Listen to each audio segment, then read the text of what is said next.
Na reportagem especial de 130 anos do Supremo Tribunal Federal na Era da República, hoje você vai conhecer os instrumentos mais importantes do STF que fazem parte do controle de constitucionalidade.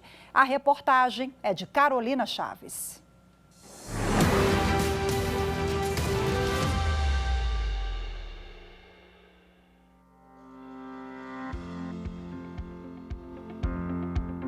O controle de constitucionalidade é formado por instrumentos utilizados pelo Supremo Tribunal Federal para que leis e atos normativos editados pelo Legislativo estejam de acordo com a Constituição Federal do Brasil. Na separação dos poderes legislativo, executivo e judiciário, cada órgão exerce uma função. Um fiscaliza a atuação do outro e o Poder Judiciário tem essa função, decidir se uma lei ou ato normativo está de acordo com a Carta Maior. Esse controle da constitucionalidade e os efeitos no Brasil começaram a ser aplicados na Constituição de 1891, por influência do direito norte-americano e trazido ao Brasil por Rui Barbosa. Foi introduzido em 1891, se manteve em todas as constituições brasileiras, o chamado controle difuso, e ele foi aperfeiçoado na Constituição, foi, vamos dizer assim, ampliado na vigência do texto de 46, quando se introduziu a emenda 1 de 65, a emenda 16 de 65, o controle concentrado, e em 88 eu digo que é o momento em que o controle de constitucionalidade, a nossa atual Constituição, é o momento em que ela realmente amplificou de uma maneira impressionante as atribuições da Suprema Corte, e por isso que a gente vê um protagonismo tão intenso da Suprema Corte a partir das competências que foram estabelecidas na Constituição de 88. Esses modelos introduzidos pela Constituição de 88 são as chamadas Ação Direta de Inconstitucionalidade, ADI,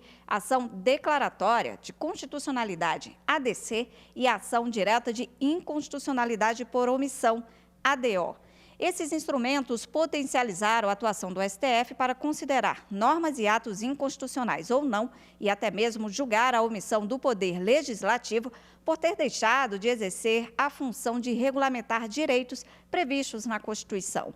Para o ministro Gilmar Mendes, esses instrumentos têm sido importantes para decidir temas de grande relevância. Pós 88, com a Constituição de 88, o Tribunal assume também um papel de centralidade aí com as novas ações, as ações diretas, a possibilidade de provocação direta do Tribunal, e ele foi crescendo em importância ao longo desses anos e intervindo em vários temas, não só no controle de constitucionalidade das normas, mas também, por exemplo, na questão do controle de constitucionalidade das omissões.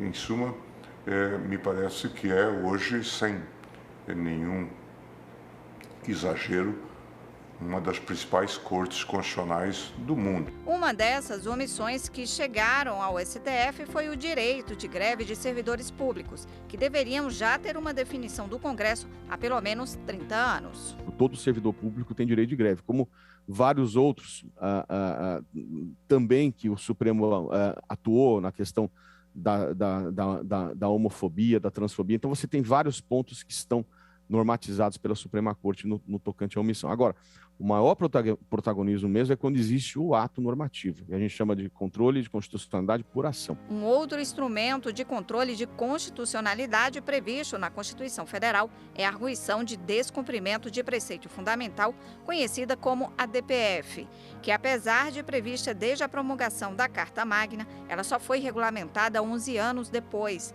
Apesar de pouco conhecida, tem um papel importante. Serve para julgar casos específicos e não genéricos, que possivelmente estejam afrontando a Carta Maior. Esta ação foi ganhando um protagonismo e ela resolveu questões extremamente importantes. Ela não está discutindo apenas em tese a lei, mas ela pode discutir, por exemplo, um ato do poder público que viola um preceito fundamental.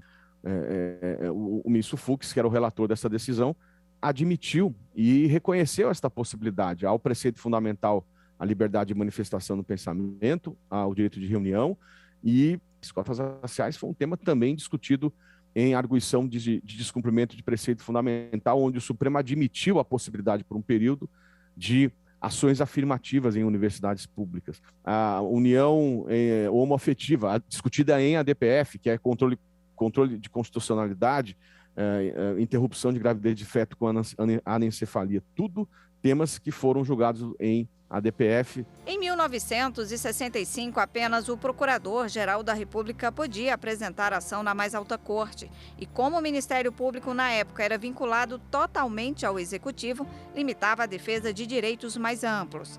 Mas o artigo 103 da Constituição de 88 estabeleceu um rol de legitimados e ampliou quem pode propor a ação no Supremo. Em 88, você mantém o Procurador-Geral da República, mas você amplia o Presidente da República, Governador de Estado, entidade de classe de âmbito nacional, partido político.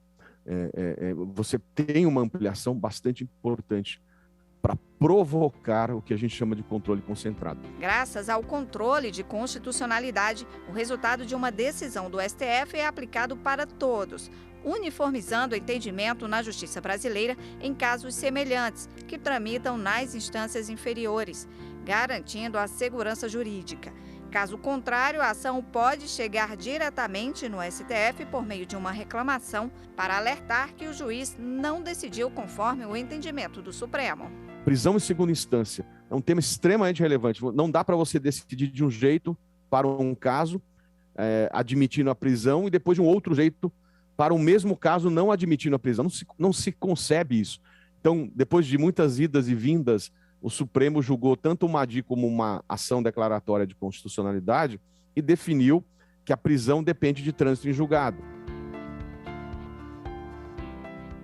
Essas ações diretas são nucleares do papel exercido no controle de constitucionalidade e de legitimidade dos atos no âmbito do Supremo Tribunal Federal.